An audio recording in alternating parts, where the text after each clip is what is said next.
크게 기뻐 받으신 줄로 믿습니다. 할렐루야. 예수 그리스도의 평강이 성도님들의 삶 가운데 늘 충만하시기를 주님의 이름으로 축원합니다. 여러분의 기도 가운데 우리 성도님들 22분이 지난주에 베트남 선교 비전 트립을 잘 다녀왔습니다. 3박 4일의 일정 동안 우리 성도님들께서 얼마나 기도를 많이 해주셨는지 우리 현장에서 체험할 수가 있었습니다.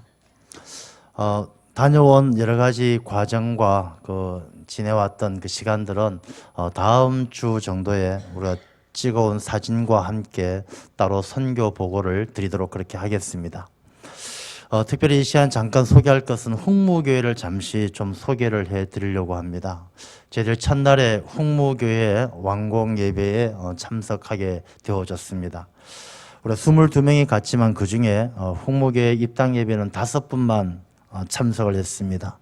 저와 또 허성환 장로님, 조원선 장로님, 또 최도순 권사님, 정광예 집사님 이렇게 5명만 참여를 하게 되어졌습니다. 그곳은 우리가 버스가 갈 수가 없어서 우리 버스를 타고 공항에서 한 4시간 가까이 이동을 하고 또 거기에서 오토바이 뒤에 타고 한 40-50분 동안 산을 올라가야 갈 수 있는 그런 곳입니다. 하여튼 가는 길이 좀 험하긴 했어요. 그냥 여러분이 기도 안 해주셨으면 참 다녀오기 힘들 만큼 그런 험한 길이었는데 여러분의 기도 덕분에 잘 다녀오게 되어져서 감사를 드립니다. 그래서 한참 올라갔어요. 그 험한 길을 한참 올라가니까 예배당을 잘 지어 놓았습니다. 그 예배당을 들어가 보니까 아주 예쁘게 잘 지어 놓았고요. 아주 좋은 자재를 써서 잘 지어 놓았습니다. 이 훅무교회는 이제 저희 교회 우리 정광래 집사님 가정에서 헌금을 해주셔서 건축을 하게 되어졌습니다. 우리 십자가도 걸고 입당 예배를 드리는데 참 은혜롭고 귀한 시간이었습니다. 제가 선교사님에게 그런 질문을 해보았습니다. 선교사님, 이 예배당을 이렇게 좀 험한 지역, 산지거든요. 산지에 짓지 말고 이렇게 시내에 지으면 시내에다가 예배당을 건축하면 더 좋지 않겠습니까? 이런 질문을 해보았습니다. 이 훅무교회에 출석하시는 분들은 한 100명 정도 됩니다. 100명이고 그들은 흐멍족이라는 소수 종족이에요. 베트남에는 인구가 한 9,500만 명이 됩니다. 그 중에 85%가 낑족이라고 85%가 주류를 이루는 그 부족이 있고 나머지 한 15% 정도는 소수 종족입니다. 이 소수 종족 가운데 흐멍족이라고 한 전체가 150만 명이 되는 그런 소수 종족이 있는데 그들이 사는 마을 가운데 한 마을에 한 성도가 100명이 모여서 예배를 드리는데 이 예배당이 없어서 이 집 저 집, 그 집이라고 말할 수 없을 만큼 굉장히 아주 초라하고 좁습니다. 그런 곳에서 모여서 예배를 드렸는데 이번에 그들이 올해 초부터 예배당 건축을 위해서 기도하던 중에 저희들이 한 5월 달쯤에 건축 예배당을 지어 주겠노라고 연락을 드렸고 이번에 완공하게 된 것이죠. 그들이 한 5-6개월 동안 기도하는 가운데 예배당을 세웠으니까 그분들이 얼마나 또 감동이 되고 얼마나 기쁘겠습니까? 그래서 그 선교사님에게 이런 산지 말고 시내에 지으면 어떻겠습니까? 라고 물어보니까 이런 대답을 하셨습니다. 목사님, 그건 어렵습니다. 첫 번째, 이 베트남 지역에서는 교회 예배당 건축이 허가가 나지 않는다고 합니다. 그래서 베트남에는 호치민이나 하노이가 제일 큰 도시인데 이곳에는 교회가 몇 개 교회가 있어요. 그렇지만 세 번째 큰 도시가 타이웅면이라는 도시인데 여기는 교회가 하나도 없어요. 그만큼 이 교회 허가가 어렵다는 것이죠. 세 번째 큰 도시에 예배당이 하나도 없는 것처럼 어느 지역을 가더라도 예배당 건축이 허가가 잘 나지 않는 것입니다. 그리고 대도시에 있는 교회도 오래전부터 있었던 이 토착화된 베트남 주민들이지 이렇게 전도가 잘 되지 않는 것이죠. 그래서 허가가 나지 않는다. 두 번째는 목사님 또 허가가 난다 할지라도 예배당을 건축할 만큼 기독교인이 없다는 것입니다. 이 베트남은 자기 자신이 어떤 감동을 받아서 예수님을 믿고 영접하는 것은 괜찮아요. 그건 법으로 괜찮습니다. 그런데 누군가가 예수 믿으세요, 하고 전도하면 종교법 위반으로 잡혀가게 되어집니다. 이 베트남은 유교와 불교의 영향으로 굉장히 미신적인 우상을 섬기는 곳이죠. 집집마다 다 신당을 두고 있는 곳입니다. 그러니까 이 기독교 신자가 없기 때문에 또 허가가 나지 않기 때문에 이 사람들이 모여 사는 이 큰 도시에는 예배당 건축이 어렵고, 이 흐몽족은, 이 산족들은, 산지에 사는 소수 종족들은 라디오를 굉장히 애청을 합니다. 마땅한 놀이시설이 없기 때문에 이 세상과 접하는 문화가 라디오인데, 이 라디오에 이 기독교 방송을 통해서 복음을 영접하는 경우들이 꽤 있다라고 합니다. 그래서 흐몽족은 그중에 기독교 방송을 통해서 예수님을 영접한 사람들이 중심으로 이렇게 전도되어져서 그 종족들 가운데 100여 명의 예배를 드리는 바로 그런 곳입니다. 그래서 그곳에 다녀와서 참 많은 생각과 또 많은 은혜를 받았습니다. 자, 우리 정광예 집사님 가정이 참 귀한 일을 하셨다. 우리 교회가 아니면 누가 그곳에 예배당을 지어주며 그 100명의 성도들이 어디서 예배를 드리겠습니까? 그 춥고 험악한 날씨 가운데 아마 그들이 우리가 이 예배당을 지어드렸는데 그 예배당 가운데서 그 100명의 성도들이 온전하게 신앙생활을 할 때 또 그들이 이 베트남 땅을 하나님의 나라로 이루어가는 일에 하나의 미랄처럼 쓰임받게 될 줄로 믿습니다. 우리 흥모교회를 위해서 늘 기억하시고 기도해 주시기를 바라고요. 또 우리가 껌지ang 지역에 후원하는 아동들이 한 70명 정도 됩니다. 그중에 이번에 한 20명의 아동들을 만났고 그중에 4명의 아동들의 가정 방문을 했습니다. 그들이 우리가 섬기는 일들이 작은 일들이죠. 우리가 한 달에 한 아동에게 한 3만 원 정도 후원을 하는데 우리가 생각하기엔 그렇게 크거나 대단한 일은 아니지만 그 아이들에게는 얼마나 소중하고 귀한 일인지, 그리고 그들이 우리를 얼마나 기다리고 있었던지를 느낄 수가 있었습니다. 우리 선교를 위해서 수고하고 또 섬기시는 우리 성도님들의 그 작은 섬김이지만 그 섬김이 어디선가는 하나님 나라를 위한 하나의 미랄처럼 심겨지고 있다는 사실을 생각할 때 참 너무나 감사했습니다.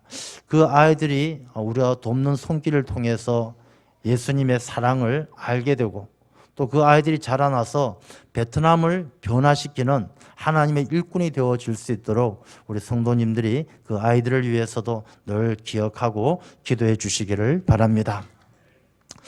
오늘 대림절을 둘째 주일을 맞이합니다. 이 대림절은 기다림의 절기입니다. 이 땅에 오셨던 주님을 생각하고 또 다시 오실 주님을 기다리면서 주님 앞에 우리가 부끄럽지 않도록 우리의 삶을 하나님 앞에 잘 세워가는 시간이 바로 이 대림절입니다. 그래서 기다림의 시간인데 이 사람들의 인생은 사실 기다림의 연속입니다. 다 기다리면서 살아가는 것이죠. 좋은 날이 오기를 기다리면서 살아가고 월급날 되기를 기다리면서 살아가고 또 조금 더 좋은 기회가 찾아오기를 기다리면서 살아갑니다. 그래서 사람들을 어떤 사회학자들은 호모 에스파란스라 이렇게 이야기합니다. 이 호모 에스파란스라는 말은 기다리면서 더 좋은 날을 기다리면서 살아가는 소망을 간직한 존재다, 그런 의미를 가지고 있습니다. 이 사람의 특징을 나타내는 많은 말이 있죠. 호모 에렉투스, 사람이 직립보행, 걸어서 다니는 사람을 말하는 것이죠. 호모 사피엔스, 생각하는 사람, 호모 로쿠엔스, 언어를 사용하는 존재, 호모 팔락스, 거짓말하는 존재. 이 사람들, 이 세상의 존재 가운데 인간만이 가지고 있는 특징이 거짓말도 들어가 있습니다. 이렇게 사람만이 가지고 있는 특징들이 여러 가지 있는데 그 대표적인 특징 중에 하나가 이 호모 에스파란스, 기다림의 존재죠. 사람들은 늘 기다리면서 살아갑니다. 더 좋은 날, 더 좋은 기회. 우리는 무엇을 어떻게 기다리며 살아가고 있습니까? 기다리는 것도 다 똑같지 않아요. 이 기다리는 가운데 기다림도 소극적인 기다림이 있고 적극적인 기다림이 있어요. 이 소극적인 기다림은 때가 되면 되겠지 하고 그 때만 기다리는 것이 소극적인 기다림이에요. 뭐 때가 되면 잘 되겠지 하는 생각. 그러나 적극적인 기다림은 그때가 간절히 사모하면서 하루빨리 그때가 오도록 준비하면서 애쓰면서 기다리는 기다림이 적극적인 기다림이에요. 우리 대림절을 보내면서도 소극적으로 아유 뭐 때가 되면 성탄절 지나면 대림절도 끝나겠지. 뭐 주님 다시 오신다니까 오실 때가 되면 오시겠지. 이렇게 기다리는 분도 계시고 주님 마라나타 주여 어서 오시옵소서. 주님 오실 때 내가 칭찬받을 수 있도록 주님 오실 때 내가 주님 앞에서 주님께서 착하고 충성된 종아 주님께서 주인의 기쁨에 참여할지어다 그런 말씀을 들을 수 있을 정도로 사모하면서 기다리는 그런 기다림이 있다라는 것입니다. 우리의 기다림은 어떤 기다림입니까? 우리 한국 사람들은 기다리는 것을 참 잘 못하는 것 같아요. 우리나라 사람들이 가지고 있는 특성 중에 하나가 빨리빨리잖아요. 진짜 빨리빨리 우리나라가 뭐든지 참 빨리빨리 합니다. 이 해외 나가 보면은 이 기다리다가 속 터질 때가 한두 번이 아니에요. 우리나라에서 뭐 공항에서 여권을 이게 출국 입국 심사할 때도 가서 지문 갖다 대고 여권 갖다 대면 착착 통과되는데 이 외국에서는 한번 통과하려면요 뭐 30분, 40분, 1시간 하염없이 기다리는 거예요. 이 행정도 우리나라 동사무소에 가서 주민등록등본 하나 떼면 뭐 5분이면 탁탁 나오죠. 근데 외국에 가보면 주민등록등본 신청하면요 일주일씩 열흘씩 걸리는 데가 허다한 것이죠. 우리나라가 참 빨리빨리 문화에 익숙하다 보니까 좋은 점도 있지만 이 기다리는 것이 서툴러요. 그래서 우리가 빨리빨리 문화가 얼마나 우리 생활 가운데 깊이 들어와 있느냐 하면은 뭐든지 빨리빨리예요. 아이들 학교 보내려고 깨울 때 자 일어나라 이렇게 이야기 안 하죠. 야 빨리 일어나 빨리. 이 빨리란 말이 입에 붙어 있어요. 숙제해라 야 숙제해라 안 그래요. 숙제 좀 빨리 해라. 빨리가 입에 붙어 있어요. 밥 좀 빨리 먹어라. 빨리빨리 걸어라. 빨리라는 문화가 우리의 삶 가운데 깊이 들어와 있는 것을 보게 되죠. 그래서 우리나라처럼 퀵 서비스가 잘 돼 있는 나라가 없죠. 외국인들이 우리나라 와서 퀵 서비스 보면 놀라죠. 한강 고수부지에서 전화해서 짜장면 두 그릇 그러면 20분도 안 돼서 오토바이 타고 짜장면 들고 찾아와요. 이렇게 빨리빨리 돌아가는 나라가 없는 것이죠. 운전할 때도 보게 되어지면 고속도로에서 제한속도 80km예요. 그럼 80km 제한속도 지키고 가다 보면 어떻게 됩니까? 뒤에서 막 빵빵빵 거리고 난립니다. 빨리 가라고. 법을 지켜도 빨리빨리 문화 앞에서는 쫓겨다니는 거예요. 빨리 가지 않으면 뒤에서 난리가 납니다. 고속도로를 가는데 옆에 어떤 차가 내 차를 추월해 간다. 그거 그냥 두고 못 보죠. 악착같이 쫓아가서 그 차를 다시 추월해내야 사람 사는 것 같고 마음이 후련하고 우리의 마음속에 그만큼 빨리빨리 문화가 들어와 있는 것이죠. 아이들 공부하는데 학원 가운데 가보게 되어지면 뭐 수학 속성반 이 속성으로 공부하는 나라가 우리나라밖에 없어요. 공부를 하는데 무슨 속성이 어디 있겠습니까? 근데 속성학원, 속성반 이런 나라가 우리나라밖에 없어요. 그만큼 빨리빨리란 문화에 젖어 있다 보니까 기다리지를 못하는 거예요. 그러니 우리 사회가 한탕주의, 대박주의 이런 것이 횡행하죠. 사업을 해도 꾸준히 열심히 해서 오늘보다 내년이 더 나아지고 내년보다 그 다음 해가 더 나아지고 그렇게 기다릴 줄 알아야 되는데 그거 없어요. 야, 요거 개발해서 대박 나야 된다. 대박 나서 한 번에 승부를 보려고 하는 거예요. 이거 해가지고 대박 나가지고 어마어마하게 부자가 돼야 사업 잘한다 그러지. 올해보다 내년이 한 5% 성장했다 그러면 야 무슨 사업 그거밖에 못해. 한 5%, 3% 성장했다. 조금 더 나아졌으면 감사해야 되는데 조금 더 나아지는 것은 쳐주지도 않아요. 그만큼 사람들의 마음이 빨리빨리의 조급증을 가지고 있다 보니까 기다림에 서투른 것이죠. 왜 기다리는 것이 서툴러지겠습니까? 이 빨리빨리 문화 때문만 그런 것이 아니에요. 그 가운데 조금 더 깊이 들여다보게 되어지면 우리들의 마음속에 미래에 대한 소망이 없는 거예요. 우리가 살아가는 삶이 내 가정이 내 인생이 우리나라가 지금보다 더 나아지고 있다는 확신을 가지고 그날에 대한 소망이 있다라면 우리가 조금 더 기다릴 수 있을 터인데 늘 그 소망이 없다 보니까 우리의 마음이 불안한 거예요. 미래에 대한 확신이 없는 거예요. 내가 더 잘할 수 있다. 우리 사회가 더 나아질 수 있다라는 확신이 없다 보니까 자기가 살아가는 삶에 조급함을 가지는 거예요. 지금 내가 좀 더 많이 먹고, 내가 지금 더 즐겁게 살고, 내가 지금 더 많이 소유하고, 지금 당장 눈앞의 것에 욕심을 내다 보니까 마음이 조급한 거예요. 지금 못 가지면 앞으로도 못 가질 것 같고, 지금 즐겁게 살지 못하면 앞으로 내 인생이 즐거울 것 같지 않고, 미래에 대한 소망과 믿음이 없기 때문에 우리의 마음이 조급해지는 것입니다. 그래서 우리가 미래에 대한 신념, 확신, 또 신앙적으로 본다면 하나님에 대한, 하나님께서 우리의 삶을 이끌어 가신다는 섭리하심에 대한 믿음, 그것이 있어야 우리의 조급증을 이겨내고 주님께서 다시 오실 날을 우리가 감사하며 기뻐하며 잘 기다릴 수가 있다는 것입니다. 넬슨 만델라라는 남아공화국의 대통령이 있었죠. 흑인 대통령인데 노벨 평화상까지 받으신 분이에요. 이 만델라가 감옥에서 27년 동안 있었어요. 여러분, 27년 동안 있다가 나중에 나와서 대통령이 되는 것이죠.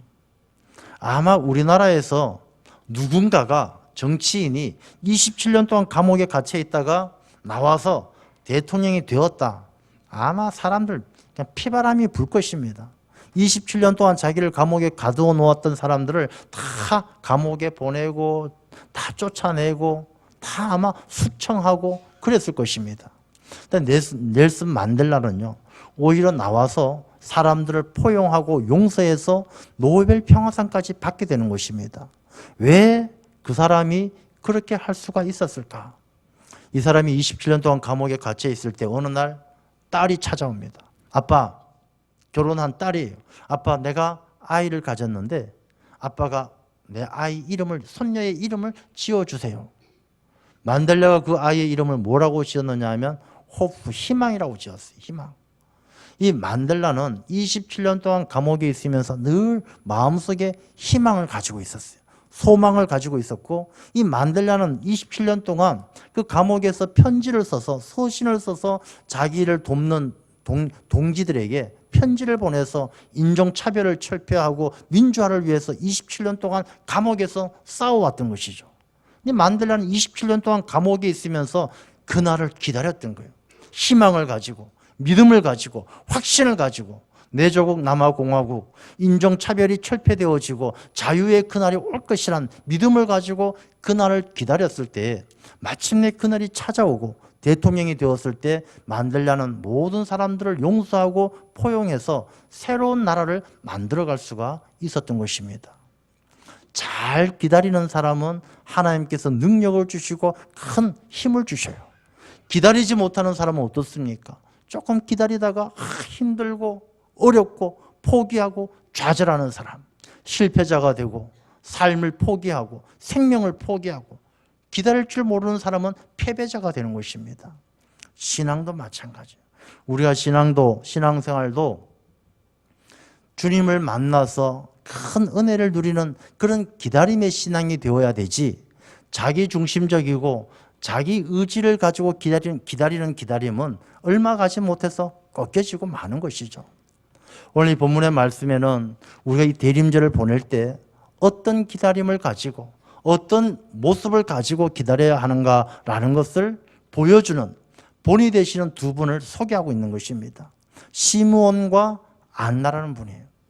시므온이라는 분은 어떤 분이시냐 말씀을 보게 되어지면, 예루살렘에 시므온이라 하는 사람이 있으니 이 사람은 의롭고 경건하여 이스라엘의 위로를 기다리는 자라. 성령이 그 위에 계시더라. 시므온은 어떤 사람이냐 하면은 의롭고 경건하다고 그랬어요. 의롭다는 것은 무엇이냐면 하나님을 의지하고 하나님을 깊이 사랑하는 사람이 의로운 거예요. 하나님을 믿는 사람. 우리가 믿음으로 의롭다함을 받는 것처럼 이 시므온은 하나님을 믿고 하나님에게 모든 것을 맡기며 살아가는 의로운 사람이었어요. 경건하다는 것은 무엇입니까? 세상과 구별되어진 삶을 살아가는 거예요.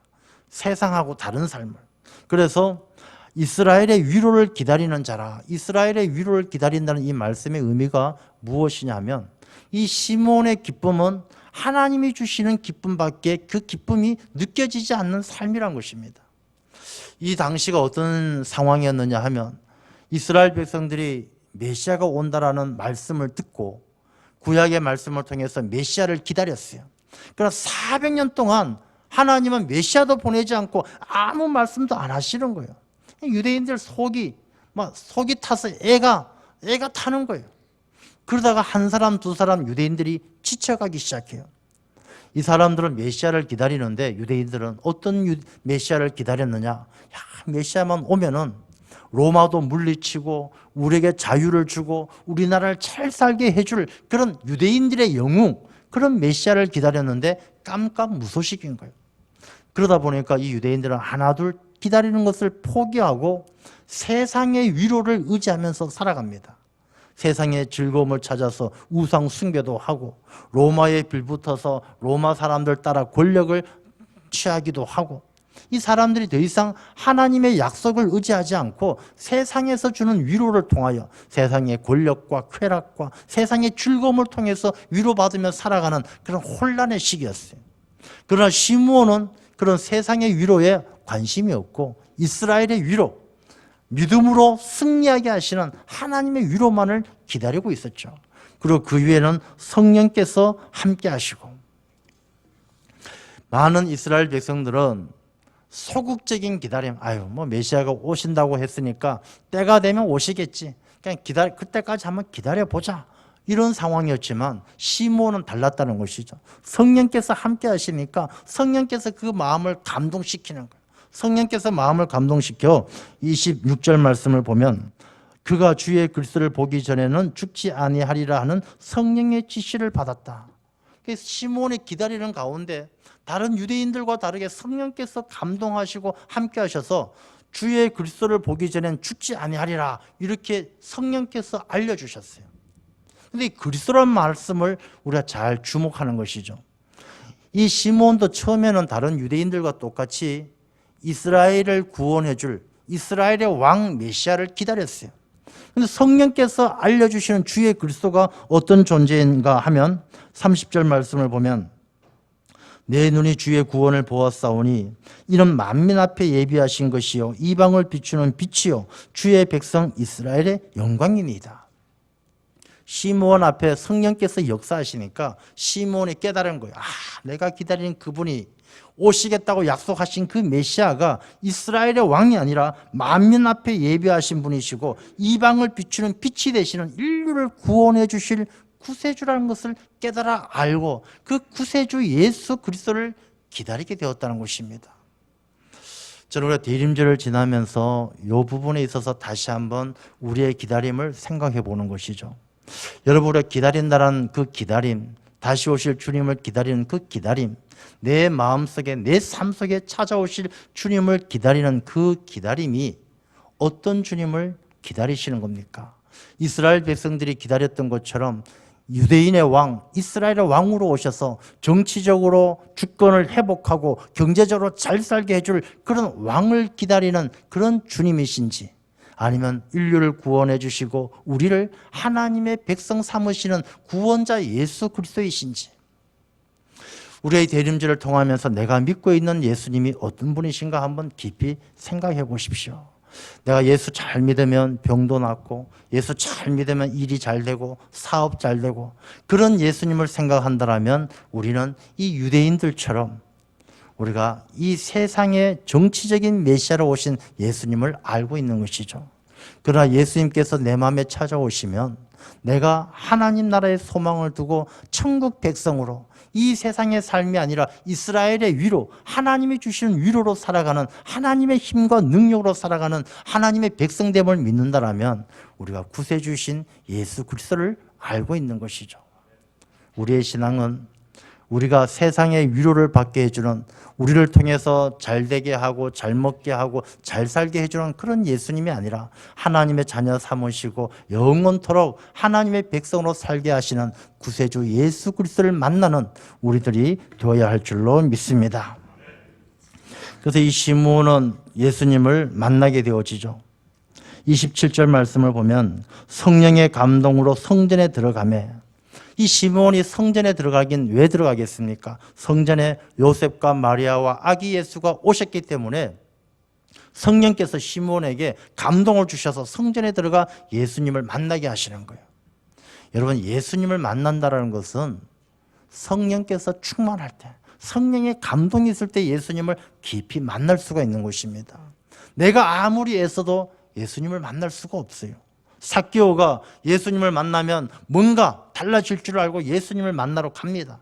그러나 사람들이 꽉 차 있어서 예수님을 만나지 못하는 거예요. 할 수 없이 뽕나무 위에 올라가죠. 예수님께서 찾아오시는 거예요. 우리가 우리 힘과 의지로 예수님을 만나고 싶다고 만날 수 있는 것이 아니라 성령의 감동하심으로 주님께서 찾아오실 때 우리가 주님을 깊이 만날 수가 있는 것이죠. 우리가 주님을 기다린다라는 이 시간이 그냥 빨리 오셨으면 좋겠다라고 기다리는 것이 아니라 우리가 간절히 사모함으로 성령 충만함을 입을 때에 우리가 주님을 깊이 만나게 될 줄로 믿습니다. 성령 충만해야 찾아오신 주님을 만날 수가 있어요. 시몬이 아기 예수를 만났는데 이 아기 예수를 만났을 때 시몬이 성령 충만하지 않았더라면 이 아기가 누군가 라고 이야기했을 것입니다. 그래서 성령 충만한 이 시몬은 성령께서 그 아기 예수가 어떤 분이신지 알게 하는 것이죠. 그래서 29절 말씀을 보면 주제여 이제는 말씀하신 대로 종을 평안히 놓아주시는도다. 아기 예수님을 딱 만나는 그 순간 이 시므온은요, 이 평안을 느끼게 되어지고 놓아주시는 참된 자유함을 누리게 되는 것이죠. 여러분, 우리 인생을 살아갈 때에 늘 불안함이 얼마나 많습니까? 일이 잘못될까 봐 불안하고, 하는 일이 잘 안 될까 봐 불안하고 두렵고, 마음에 평안이 없을 때가 얼마나 많습니까? 우리가 육신은 자유함을 누릴지 모르지만 우리의 삶이 자유함을 누리지 못하는 시간들이 얼마나 많습니까? 이거 하려면 이것이 묶여있고 저것 하려면 이것이 묶여있고 우리 영혼이, 우리의 삶이 자유하지 못할 때가 너무나 많은 것입니다. 우리가 예수님을 만날 때만이 참 평안, 참 자유함을 누리게 될 줄로 믿습니다.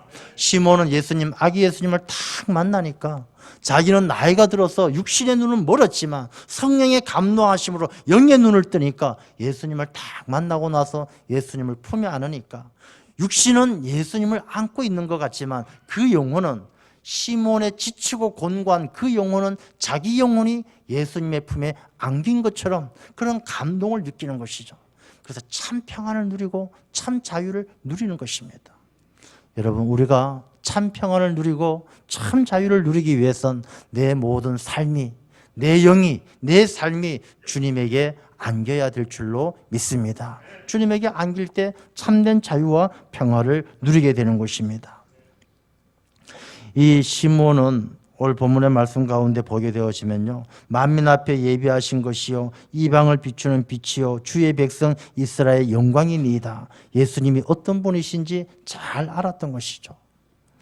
또 한 명 잘 기다렸던 분이 누구냐 하면 이 안나라는 분입니다. 36절 말씀을 보면 아셀 지파 바누엘의 딸 안나. 이 안나는 나이가 많으시고 과부셨고 일평생 성전을 떠나지 아니하고 주야로 금식하며 기도함으로 섬기던 분이 바로 안나예요. 우리 교회도 안나 같은 분들이 얼마나 많은지요. 우리 최창복 권사님, 이순기 권사님을 비롯해서 많은 분들이 성전을 지키고 기도하면서 정말로 주님만을 사모하면서 살아가는 안나와 같은 분들이 많이 계셔요. 우리가 대한민국에도 70년대, 80년대 그때만 해도요, 정말 우리나라 교회에 시몬과 안나 같은 분이 참 많았어요. 어느 교회든지 교회를 가면요, 그 교회를 종일토록 지키는 분이 계셨어요. 기도하시면서 성전을 지키시고, 예전에는 기도를 하면요, 그냥 철야기도 하는 것이 밥 먹듯이 했어요. 교회 한번 오셨다 그러면 밤새서 이틀이고 3일이고 밤새워 기도하시는 분들이 많았어요.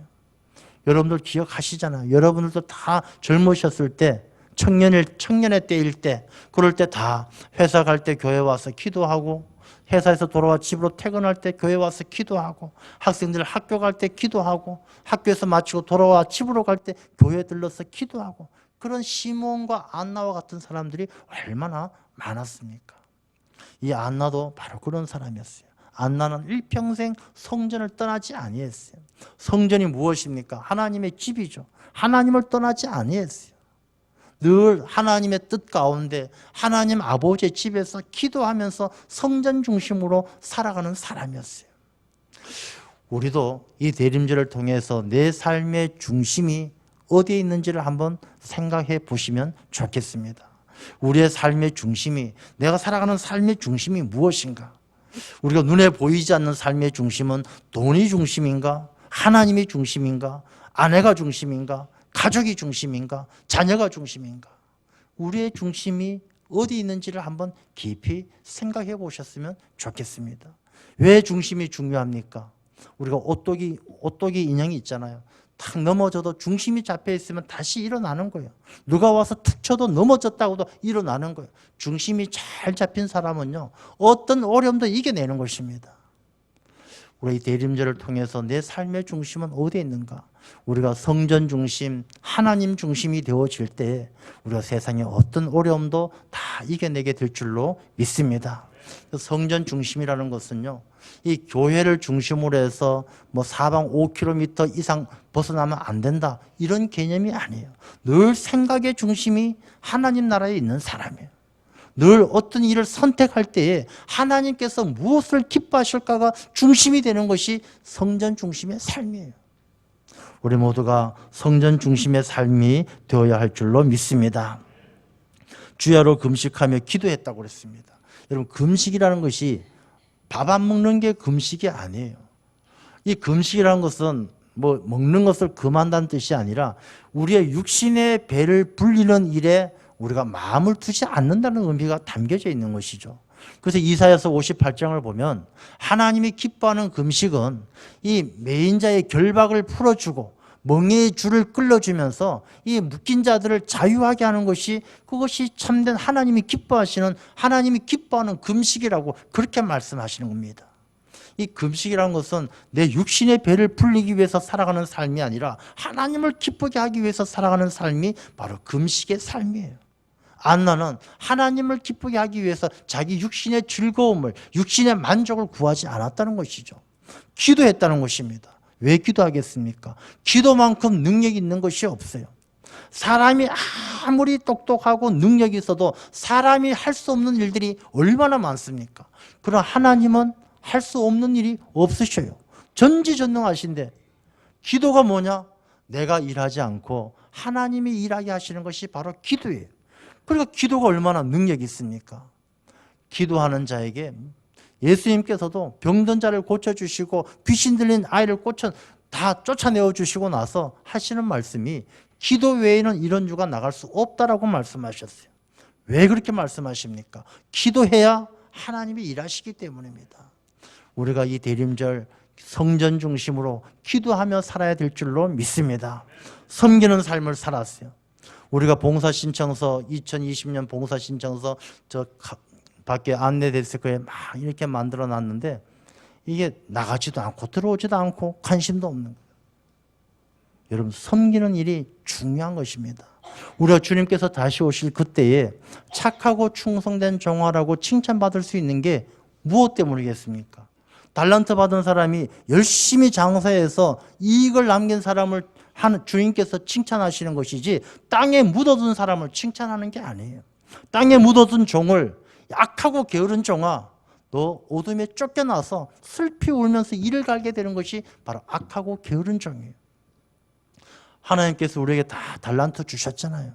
건강의 달란트, 물질의 달란트, 시간의 달란트, 다 달란트 주셨어요. 1달란트, 2달란트, 5달란트, 다 정도의 차이는 있지만 다 저마다에게 합당한 달란트를 주셨어요. 우리가 이 섬기는 안나의 모습을 통해서 다시 오실 주님을 만나는 그때에 부끄럽지 않는 삶을, 쫓겨나지 않는 삶을 살기 위해서는 우리가 하나님 나라를 위해서 섬기는 일에 최선을 다해야 될 줄로 믿습니다. 우리 봉사신청서에 뭐 찬양대 하라, 교사하라, 교사도 못하겠고 찬양대도 못하겠고 내가 할 줄 아는 게 없습니다. 왜 할 줄 아는 게 없겠습니까? 교회 마당에 떨어진 쓰레기 하나 주워도, 성전을 정결하게 하는 일에도, 카페에 가서 청소를 하는 일에도, 부엌에 가서 접시 하나 닦는 일에도 하나님께서 그 마음의 중심을 보시기 때문에 그 하나하나의 섬김이 하나님께서 귀하게 보시는 줄로 믿습니다. 그래서 대림절을 지나면서 우리가 그냥 주여 어서 오시옵소서 말로만 하지 말고 우리가 하나님께서 기뻐하는 금식하며 하나님이 기뻐하는 일에 최선을 다하고 기도하며 섬기는 일로 우리의 삶을 하나님 앞에 부끄럽지 않게 해야 될 줄로 믿습니다. 그래서 우리가 이 대림절을 지나면서 이 시므온과 안나를 다시 한번 깊이 생각하게 되어집니다.